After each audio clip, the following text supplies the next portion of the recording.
I'm sure many of you have been to a newly remodeled McDonald's, possibly one with a McCafe. But have you ever wondered and looked up why they started remodeling the restaurants in the first place?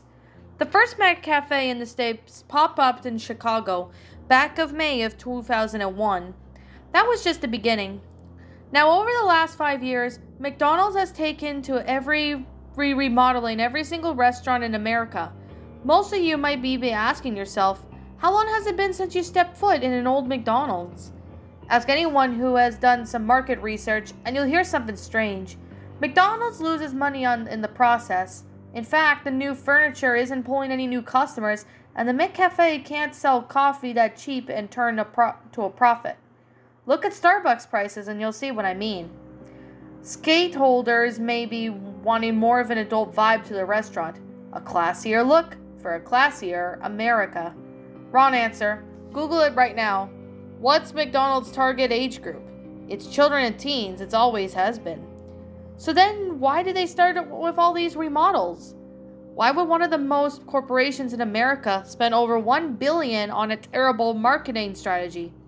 That's where things started to get interesting. Let's start off with the play places. If you can remember, almost no two play places in McDonald's were identical. Some of them were very fun. I know I had a few favorites. One of them was so really dangerous.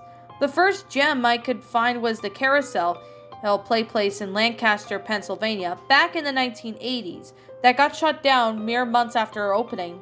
Little information was given about why they closed, but a lot has been vacant ever since. If you find the right connections in Lancaster, though, you might be able to read an article to make a print. Children would play on the merry-go-rounds in ways they weren't supposed to, you see. They're kids, so of course they would.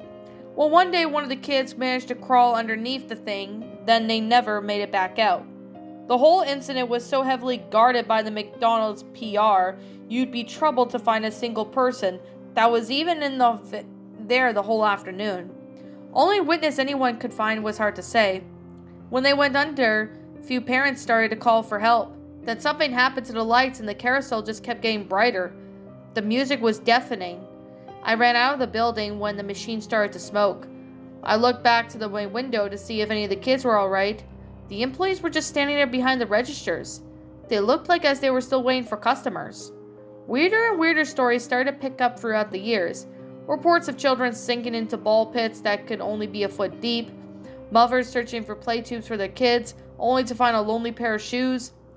But the play places held a mere fraction of the incidents. Back in 1996 in Knoxville, Tennessee, there was a businessman in his 40s who went to a McDonald's restroom and remained there for several hours. Patrons noted that he refused to leave the furthest back stall. The police were finally called and they had managed to break down the door. He was restrained by the paramedics as he wouldn't willingly leave the restroom. As they pulled him out of the stall, he was screaming bloody murder. "Take me back! I want to go back!" But at that moment, he exited out of the restaurant and passed out. He had no memory of ever going to the McDonald's on the day of the incident. The restaurant was shut down before anyone could expect the stall that he had shut himself in. However, anyone who had used the restroom that day mentioned hearing several voices whispering like, "It wasn't him. We have to go back." Saw you smile. Then there was a fry cook somewhere in Vermont back in 1999 who walked into the middle of the restaurant and dumped scalding hot oil on himself without flinching or saying a word. Several of the customers started to laugh and roll around in the burning oil alongside him and were all rushed to the hospital. Only one survived but refuses to make a statement. Not that she easily could, but her throat melted all the way through and that had to be completely reconstructed. The manager claimed that she didn't even remember hiring the fry cook and that he wasn't even in any official paperwork. His name didn't even have a tag. It was just symbols written on it. Once again, the McDonald's was closed without a trace. Most of the stories sound like an urban legends to me, but it never failed. Where I found a story, a McDonald's had been shut down on its awake. Near the late 2000s, the number of cover-ups have been becoming more frequent that McDonald's decided to shut all of them down and rebuild. Every single one. But of course they missed a few. I needed to see one for myself. I remember going in the old McDonald's as a kid, but that was before the frequencies of incidents. But that was when it was still safe. There was a small town on my way to my parents' house, just off the highway. Orskra was his name, maybe a couple hundred residents, completely untouched by the outside world, practically forgotten. It was pointless to stop here for any normal reason, because there wasn't a gas station or rest stop, not even a sign to let you know when you were close. Let's just say I had to sneak my way around some very old building permits, discovering that they had one of the few McDonald's, aside from the treasure landmarks, has yet to go through a remodel since the 1970s. How lucky is that? I was surprised they even had a fast food place, yet they didn't have a market or post office. I planned a trip to my parents' place that weekend, with a stop at the Orliska on the way. It was already dark out and it was dead of winter, and I didn't get off work until 5. I was cold and grumpy about driving at night, but was mostly determined. I don't think I could have ever found this place before phone GPS turned off from the highway was just a dirt road, with no landmarks or anything. As I pulled into town, not a single one of them few scattered house lights had on. Most of the streetlights were out as well, as nobody ever remembered to change the light bulbs in years. This place was really untouched. I'd be surprised if not at all, most of the residents hadn't moved out or simply died off. It definitely had the markings of a ghost cat town anyway. I was about to lose hope when I finally saw it. The nauseous yellow light of the golden arches barely illuminating the vacant parking lot in the distance. It buzzed and flickered like a fly zapper, running out of batteries. The sign below said, "Eat a new McMuffin. We'd like to see you smile," which I assumed had been a lazy teen's handwork. I pulled into the lot and carelessly parked my car in the center. There was nobody else there anyway. When I stepped out of my car, I felt a squish under my foot. It was a burger covered in mold with rancid liquid oozing out. The smell was absolutely vomit-worthy. I jumped out to scrape the contents of the burger off my shoe when I noticed the whole parking lot was covered in trash. There were half-eaten boxes of fries and sun-baked children's toys spilling out of an old greased-up McDonald's bags. Everything was camouflaged with a layer of dirt and snow like it had been there for months, probably years. I hurried across it to avoid retching all over the asphalt. As I approached the door, I noticed the windows were caked in dust. Somebody had taped a piece of paper with the word "closed" scribbled on it in red marker. Yet the sign hung that said they were clearly open, with all the lights that were on. Cautiously, I approached the door and pushed. An artificial bell hummed an old McDonald's tune that fizzed out the last few notes as the door creaked open. I looked around the fluorescent-lit room and saw that it was void of life. There was nobody sitting at any of the tables, and nobody attending the registers. Somebody had left a tray on one of the tables in the back, but there was no other sign that someone had been here. Inside was at least a little cleaner. The toys on the display by the counter were of characters I have never heard of, likely before my time. The whole place was faded in coats of yellow and red paint, and all the tables had been the classic McDonald's wood finish. The wood looked completely rotten, but slathered in coats of polish as a sad to try and attempt to look at something new. All of it had a short green hue, which I contributed to the old lights.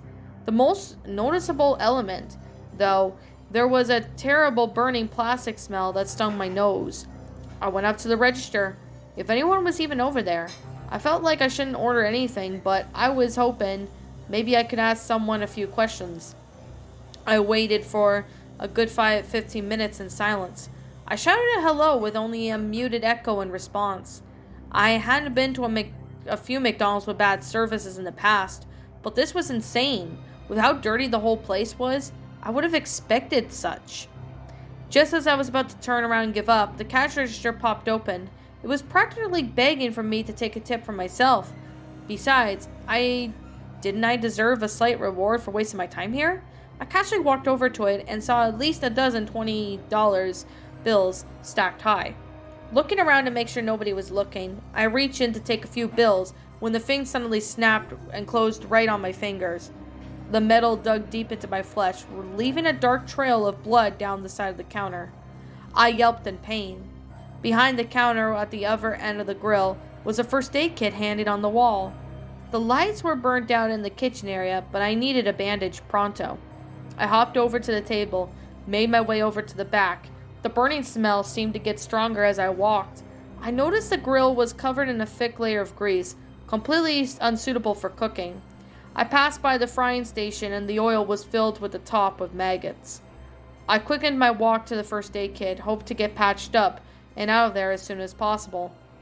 I was starting to realize that the restaurant definitely wasn't open for business anymore, and I probably shouldn't have entered it in the first place.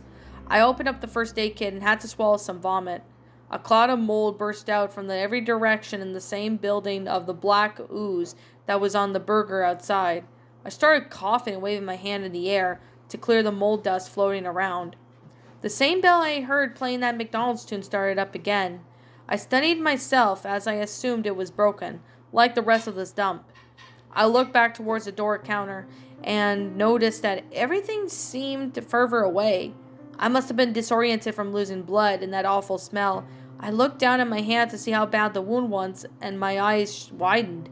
There was no wound in my hand at all. I rushed back towards the counter in the panic, when something underneath the stove caught my foot and fell. In the darkness of my eyes, adjusted to the light, and I saw an outline of a body. Somebody was under there. Maybe they were just unconscious and needed help. I yanked the person's arm and a half-decayed body slid out across the floor. They were wearing a McDonald's employee shirt with a name tag that read symbols.